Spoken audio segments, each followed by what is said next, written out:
네, 윤석열 검찰총장 징계위원회 2차 기일이 하루 앞으로 다가왔습니다. 내일 어떤 결론이 나올지 관심이 커지고 있는데요. 취재기자 연결해서 자세한 내용 들어보겠습니다.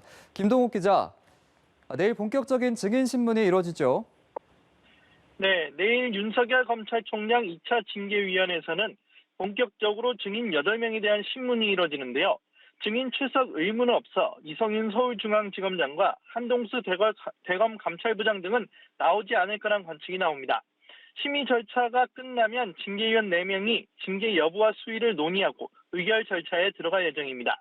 추미애 법무부 장관은 오늘 자신의 페이스북에 법을 가장한 쿠데타라는 글에서 언론 검찰 맹공에 탄핵된 브라질 여성 대통령을 언급하며 두는 부릅뜬 깨시민의 감시가 계속돼야 한다고 밝혔습니다. 반면 윤 총장은 카카오톡 프로필 사진에 검찰 로고 앞에 있는 자신의 캐리케처와 함께 침착하고 강하게라는 의미 Become and Strong이라는 영어 문구를 소개글로 담아 눈길을 끌었습니다. 이는 미국 작가 어니스트 해밍웨이의 소설 노인과 바다에 나오는 문구로 바다에서 낚시로 큰 청새치를 잡으려고 사투를 벌이던 노인이 자신을 격려할 때 한 말입니다. 향후 장기 소송전까지 불사하겠다는 의지를 피력한 것이라는 분석이 나옵니다.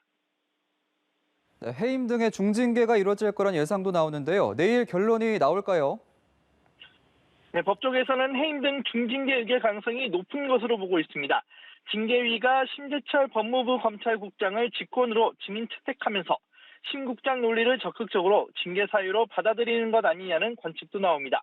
앞서 징계위는 윤 총장 측은 증인에게 질문도 할 수 없다고 밝히면서 윤 총장 측이 반발한 바 있는데요.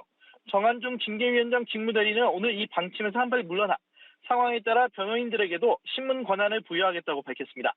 이에 따라 윤 총장 직접 출석 여부에도 관심이 쏠립니다. 심 국장에게 직접 질문하는 모습이 연출될 수 있기 때문입니다.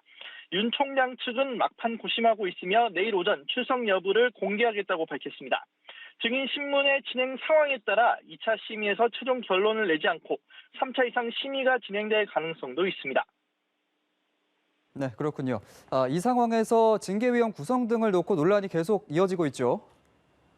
네, 윤 총장 측은 오늘 증인 신문을 준비하면서 위원회 구성에 관한 의견서를 제출했으며 정한중 직무대리와 이용구 차관에 대해서는 재차 기피 신청을 할 계획입니다. 정 직무대리는 법무부의 피감독 기관인 정부 법무공단의 이사직을 맡고 있는 사실이 알려졌고 신성식 반부패 부장은 한동훈 검사장이 KBS의 채널A 오보를 확인해준 당사자로 지목해 논란이 되고 있습니다. 또 윤 총장 측이 비공개 기록을 열람한 결과 판사 사찰 문건 관련 제가 안 된다는 법리 검토 의견이 담긴 이정화 검사 보고서는 일부 삭제된 것으로 확인돼 이 부분에 대한 신문도 이뤄질 전망입니다. 한편 윤 총장에게 비판적인 입장을 보여온 이민정 부장검사가 예비위원회에 포함된 것으로 알려지면서 심의 참여 여부에 관심이 쏠립니다. 지금까지 대검찰청에서 전해드렸습니다.